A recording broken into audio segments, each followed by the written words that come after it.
Let's talk about love.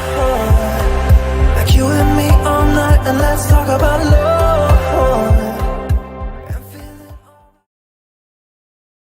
Hello, this is Dillis, Hi, this is Jacob Minang. and welcome to another episode of our Let's Talk podcast. Let me first start by apologizing for one day late podcast. With all the festivity of the Thanksgiving, it was very difficult for Jacob and I to steal some time to put this together to go out on Monday. Hence why it's going out today on Tuesday. So do excuse us. But we've learned a lesson, though, that the Tuesday podcast might be a better option than the Monday. So going forward, we'll put out the podcast on Tuesdays. Now, that said, let's dive in, Jacob, correct? Absolutely. So this week, moving away from the topic of conflict resolution and communication, we'll be starting on intimacy in marriage. And as usual, we'll start off by exploring the different Bible passages that talk about this topic, the topic of intimacy in marriage. And so we go back to the Old Testament, the book of Hebrews, Hebrews 13, verse 4, which tells us, give honor to marriage and remain faithful to one another in marriage. God will surely judge people who are immoral and those who commit adultery. And then 1 Corinthians 6:19 to 20 says, don't you realize that your body is the temple of the Holy Spirit who lives in you and was given to you by God? You do not belong to yourself, people, for God bought you with a high price, which is his son, Jesus Christ. So you must honor God with your body. And so, as usual, the Catholic Church has the 2,000-year history of documentation. And so, the documents outside of the Bible, the most cited one is the Catechism of the Catholic Church. And the Catechism of the Catholic Church on intimacy and marriage in number 2361, line 143, says, sexuality by means of which man and woman give themselves to one another through the acts which are proper and exclusive to spouses is not something simply biological but concerns the innermost being of the human person as such. It is realized in a truly human way only if it is an integral part of the love by which a man and a woman commit themselves totally to one another unto death. Number The- 2362, line 145 yeah. says the acts in marriage by which the intimate and chaste union of the spouses takes place are noble and honorable. The truly human performance of these acts fosters the self giving they signify and enriches the spouses in joy and gratitude. To put it in a few words, sexuality is a source of both joy and pleasure. So says the Catechism of the Catholic Church. So for those out there that always say the Catholic Church is so down on sex and down on all this, they actually have it in their catechism. There is passages there that help you understand the place of sexuality in your marriage. So it continues on number 2363, the Catechism of the Catholic Church, that states the spouses' union achieves the twofold end of marriage, the good of the spouses themselves and the transmission of life. These two meanings or values of marriage cannot be separated without altering the couple's spiritual life and compromising the goods of marriage and the future of the family. So twofold meaning of the marriage union for the good of the spouse itself and for bringing forth of children. So if you take one out, then the couple's spiritual life is compromised. Yeah. And so the sexual act is also compromised. Yeah, so for those that may remember our very first podcast on the Christian, Catholic Christian teachings on marriage, when we came on the topic of intimacy, that topic of intimacy captures the first part of the meaning of intimacy in marriage, which is for the good of the spouses.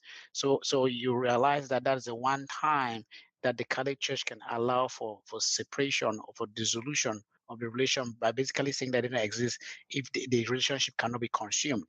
But that part of it, that's for the goodness, for the couple, for the enjoyment and pleasure of the couple, cannot be separated from the second part of it, which is their spirituality, the communication with God, and the transmission of or openness to the transmission of life.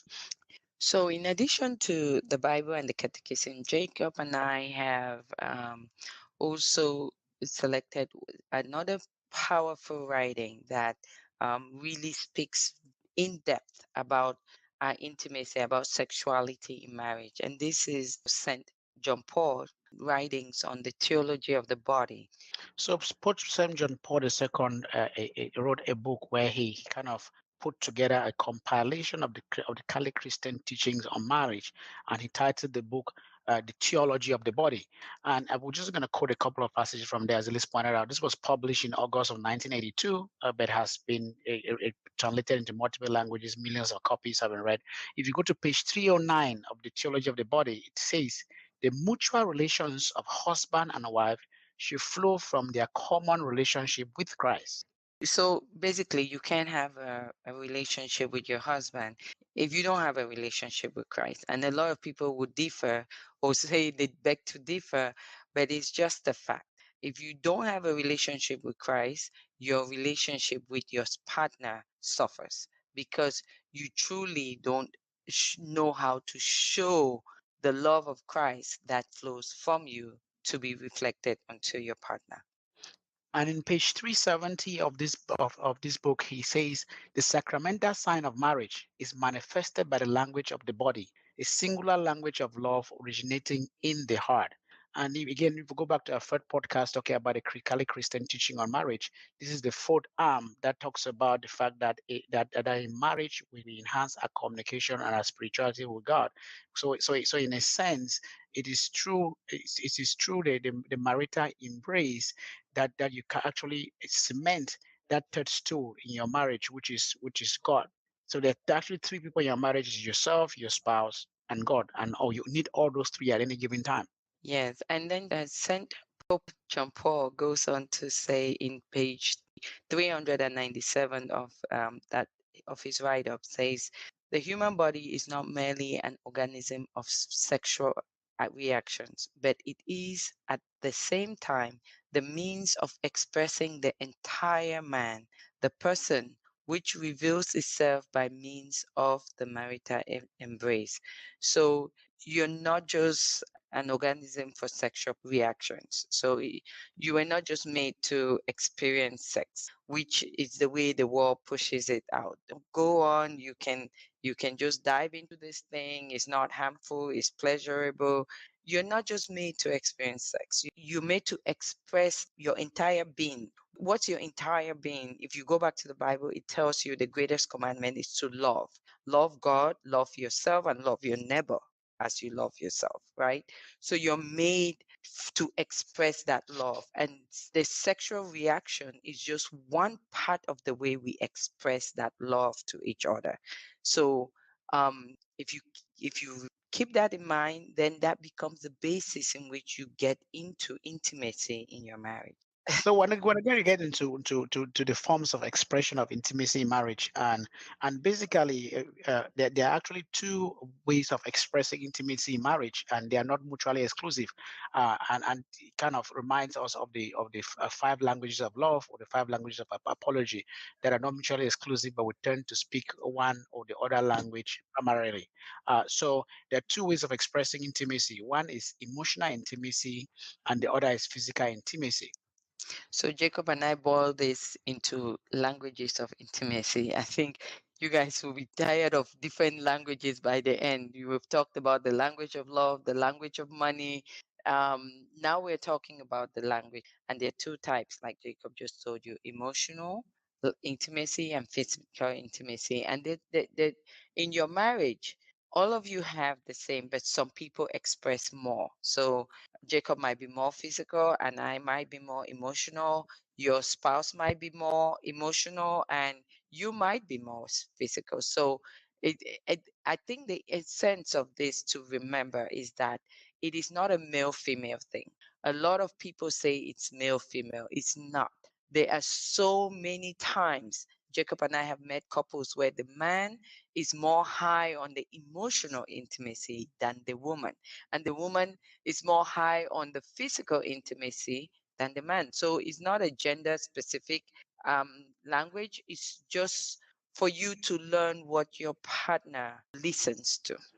Yeah, so based on family of origin or different life experiences, people's brains might be wired differently when it comes to affection, and that's how come yes, one person might be more dominant on the language of emotional intimacy, while the other person is more dominant on the language of physical intimacy. Even though they will speaking both languages, but they're clearly more dominant on one. So these couples who have a good emotional relationship, as you assume, will feel loved and have the best physical relationship. So it's like emotional intimacy tends to precede physical intimacy, Yeah, and you need both. But for the people that are high on emotional intimacy, the requirements for climaxing for them would seem to be different. yeah, So even those who seem to be naturals in this area usually have some training in their childhood as they saw and experienced the expressions of affection model around them. Those for whom affection seems awkward may have come from a home where affection was absent or rarely expressed. Either way, it's important to learn and understand each other's intimacy language and start to speak it. yeah. So, Jacob, I was just going to say the most important thing is for people to realize that they can learn it. They can learn affection. Affection is just the dialect that is the undertone dialect that is spoken by the physical person or by the emotional person is affection, and you can learn affection. So, for all of you African women or men out there that come back at me with, well, my mother, my grandmother, my great grandfather never used to do it. I'm sorry, they did at their own level. You just didn't see it, but they did. And even if they did not, you can learn it. You can learn to do it differently. So don't use your grandmother and great grandmother as the reason why you cannot be affectionate to your spouse, whether you're being affectionate physically or affectionate emotionally to your spouse. So we all, what Dillis is trying to say is, we all like to experience affection, and we all can show affection, but we just show it in different ways.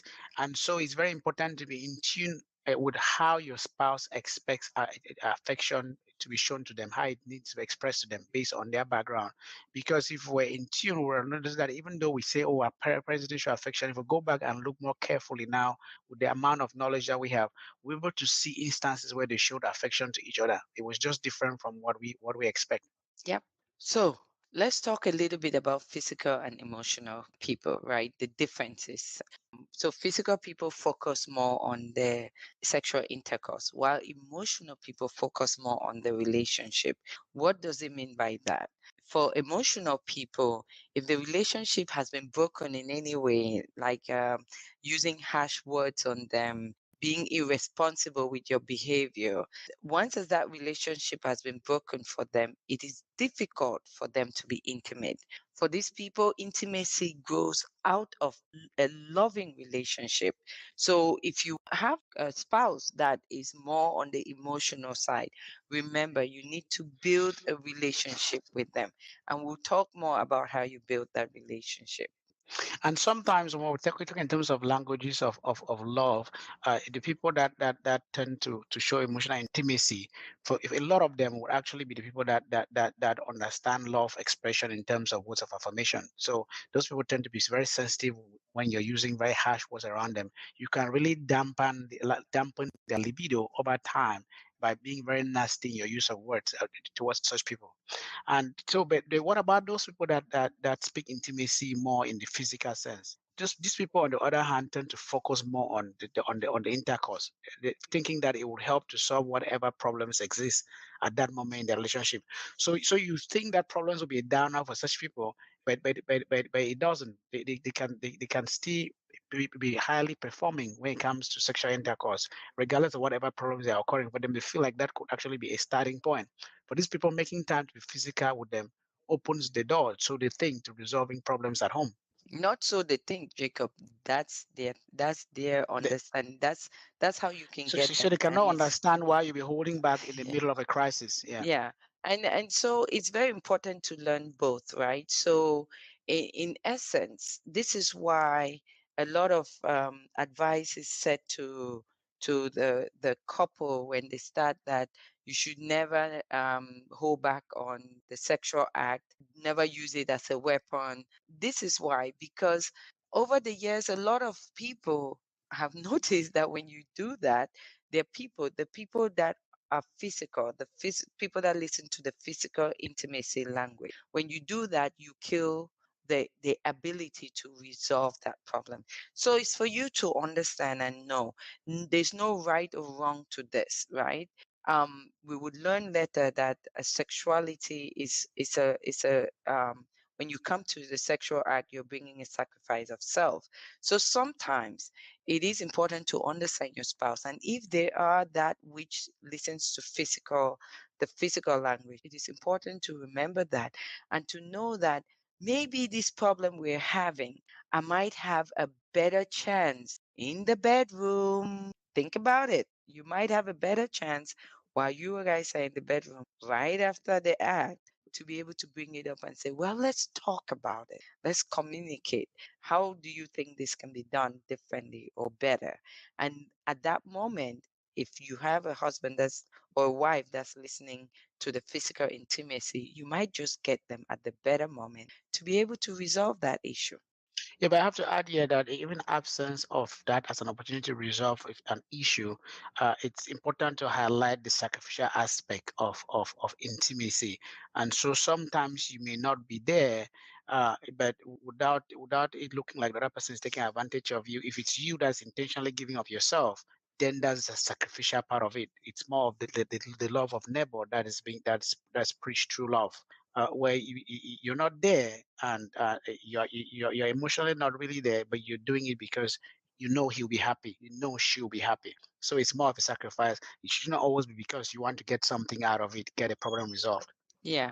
So intimacy, in essence, if you two learn to come to intimacy with a mindset of a sacrifice of self, and like Jacob is saying, when you come thinking, how can I pleasure my spouse? How can I give of myself to my spouse?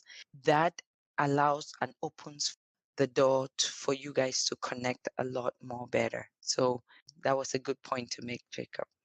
Yeah, so if a few important facts about intimacy. The first one is physical people focus on intercourse, as we already mentioned, while emotional people focus on relationship.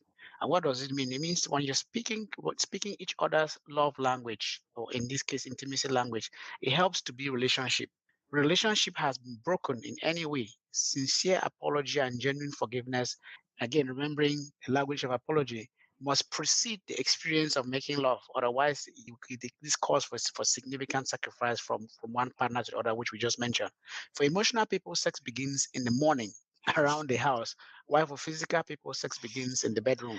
So let's break that down a little bit, Jacob. For those of you that know the love language, right? We have words of affirmation, we have physical touch, we have quality time, we have Gift giving. gift giving, and acts of service, right? Let's just take acts of service. For those of you that know, if you don't know, go read the five love languages, and trust me, it will change your life. Acts of service. If you're working with an emotional person, a person that listens to the emotional language for intimacy. If they are an acts of service person, what you do around the house for them already starts telling them that you're building relationship, taking out the trash, helping them wash the dishes, helping them to clean up around. Those are all acts of services that you can do for this person, and it makes that person realize that you are building a relationship with them, and that will go a long way in getting you to where you're going to, especially if you're the physical person. Now think about it. Did you ever think taking out the trash is sexy?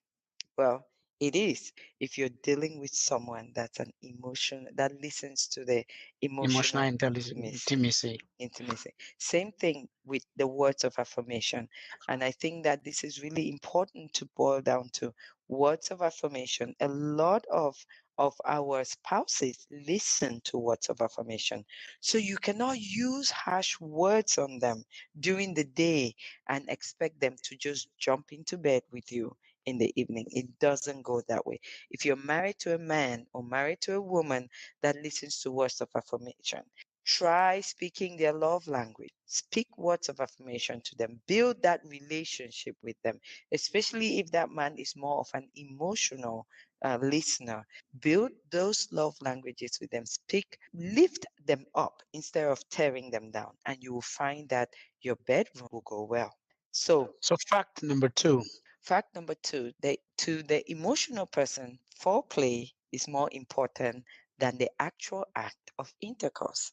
So I think this one is self-explanatory, but without sufficient foreplay, the emotional partner will be left feeling violated. So those out there, think about it. If your husband is emotional, then realize that you need to put in a lot of time in foreplay. If your wife is emotional, is on the emotional side, realize that you need to put in a lot of time in foreplay. Yeah, and don't confuse foreplay. If foreplay is just within minutes of the sexual act, then that's not very different from being physical, because that's really happening in the bedroom. Foreplay really for the emotional person, as we pointed out in the prior fact, is it starts in the morning. If your goal is intercourse in the evening, it has to be the entire day. You have to lay the groundwork, you have to lay the foundation. There's a lot more work that gets in that foreplay. So the foreplay is not talking about touching the person or anything like that. Anything that happens within minutes of the sexual intercourse, for the emotional person, that's not foreplay. Yeah. So, Jacob, I'm just laughing because I can see our listeners asking you and I. So, you mean that when I get up in the morning, I should start doing X, Y, and Z? Yes, you should.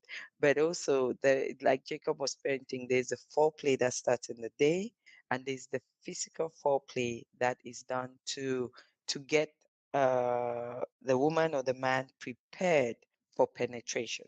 So, if you are not there yet, if the man or the woman is not there yet for penetration, anything outside, anything that happens when they're not ready for penetration becomes more of a violation of their body. So just keep that in mind. Three. So the third fact about intimacy in marriage is mutual sexual satisfaction does not require simultaneous climax. And this might surprise some people, given the myths that we see from watching movies. The important thing really is that each of you experience sexual satisfaction of climax. It does not have to come together. It's great if it can come together, but there's no reason why it must come together. Emotional people mostly climax at foreplay. You'll be surprised to hear that. But if you've been following, that then it might actually just be intuitive. While physical people mostly climax at intercourse. So we have different goals, and so if you really are the type of couples that are opposites, that are attracted, and that holds true in this case where one person is physical, one person is emotional, you rarely ever climax together. But it is possible that one person might have a double climax while one person is having their first climax. But the very first climax might not be together. Okay, for those that don't understand what Jacob just said, ask your neighbor. Okay. All right. So, for if you force a particular sexual act on your partner, it ceases to become an act of love and becomes sexual abuse. So, guys, true love seeks to bring pleasure. It does not demand pleasure. This is what Jacob and I were alluding to when we were talking about the sacrifice of self. You should come to the marital embrace with a mindset of how can I pleasure my spouse rather than how can I get my spouse to pleasure me. And when you are there, when you guys are at that point, and let's say there's a disagreement, if you want to pleasure your spouse in a certain way and she or he doesn't feel comfortable about it, this disagreement is a point where it calls for you guys to communicate and negotiate. So you should be talking about this. Talk about it, communicate, negotiate. And in the absence of an agreement, guys, if you guys don't come together, out of love, you should respect the views of the spouse that is objecting that act. So, whatever act it is, if you have a spouse that does not want it, is uncomfortable with it, your calling to be selfless when it comes to the marital embrace allows for you to show love to your spouse by respecting their objection. Anything other than that, you violate this principle and you sabotage mutual sexual fulfillment between the two of you. Fact number 5: sex is more than intercourse. Sex really was designed by God as a means of communication with God. Remember, we talking about the three-legged stool again in our very first podcast, and talking about the unity between man, woman, and God. Okay, so sex is that union of body, soul, and spirit. It's not just a union of two bodies without the souls. Otherwise, you're not different from the animals out in the field. Intimacy in marriage is a bonding experience that unites a husband and a wife in a lifelong intimate relationship. When it is viewed only as a way to relieve sexual tension or to experience sexual pleasure, it ceases to reach its designed purpose, which I mentioned at the beginning, which is communication with God, and becomes a mundane act of selfishness. When it is viewed as an act of love that expresses our commitment to each other, it becomes an extraordinary act of sacrifice that leads to mutual sexual fulfillment, where it fulfills the two goals. Number one, where you have that pleasure and the joy from it, and number two, where you have that spiritual fulfillment and potentially openness for transmission of life. Yep. So, 6, communication is the key that unlocks sexual fulfillment. Guys, it is amazing how many couples avoid talking about this part of their life. I mean, I think that especially in your first 5 or 6 years in marriage, you're so tense to even talk about it. And not only that, those that even venture to talk about it, they end up in a situation where they're more condemning the other, or the other person feels like you're condemning them rather than telling them what you would like to happen. So many partners focus more on telling than listening. And that's why this whole piece is difficult to communicate. So guys, let's give you a tip, right? For those of you that have a hard time communicating about this, try this tip. Once a month, ask your spouse this question: what can I do or not do that will make the sexual part of our marriage fulfilling to you? Again, I'll take that question. What can I do or not do that will make the sexual part of our marriage fulfilling to you? I guarantee you, you'll get some very good results out of that. Yeah, and that is just a starting point of communicating, where you see sitting down and having that neutral conversation at least once a month. But in reality, just like with other things that you guys communicate about, it should be in real time. You should talk about sexual intimacy before, during, and after. Just like you talk about food around dinner. Before dinner, your conversation about who is preparing what, how can you help, what your anticipation of how it's going to taste. And then during dinner, you guys are talking about how tasty the food is, or the one thing that was off, maybe the salt or something. And after dinner, you are talking about how full you are and thanking God for the blessings. And so it should be the same thing with intimacy in marriage. You should have conversations around that. What that means before, during, and after. But if you guys are not having those conversations, what this is suggesting is a good starting point. At least once a month, sit down and have a very serious conversation about this, because this is a central piece of your marriage. So then fact number 7, the past. A lot of people were surprised here is the past never remains in the past. Did you know that the divorce rate for those who have had sexual encounters before marriage is twice that of those who have not had any sexual encounter before marriage? And if you're learning this for the first time, you're asking yourself, why is that the case? Why do we have data showing this? The reason is pretty simple. There are two reasons. One, this is because previous sexual experiences often become barriers to achieving sexual unity in a marriage, where you can walk into the marriage with baggage and assumptions about expectations when people are different. The second thing is most people drag experiences from previous sexual encounters into their marriage. And so you're with X, but you're expecting X to behave like P. X is not P. Yeah, so it's very important that you try to work through this before you get married. But if you are already married and you've not worked through this, there are ways to work through this. There are books that can help you with this. Check out The Invisible Bond.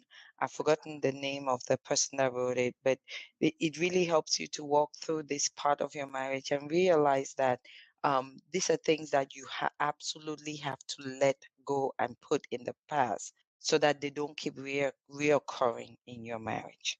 So pretty much we're down to the end here, and we're going to give you just one homework exercise as always. commit to reading and discussing a book on marital sex with A your Christian book on marital sex, I should say, because with we're your already partner. inundated by a lot of media out there that's preaching that's commercializing sex, and that is not what you want to experience in your marriage. You almost always get it wrong. And so the one that we strongly recommend is titled "The Good News About Sex and Marriage," and the author is Christopher West. Check that book out. You can also read "The Power of a Praying Husband" or "The Power of a Praying Wife." There are some specific chapters there that really dwell on the topic of intimacy. So we've come to the end of our podcast today. The next podcast will be on spirituality and marriage. So look for it next Tuesday. Before then, just a few reminders. Join us at 8 p.m. this Thursday for a live chat, and we will be having a guest couple. And submit any questions that you have using the Google link that is shared with this podcast. And again, Please like, share, and subscribe on our YouTube channel. See you guys on Thursday. Let's talk about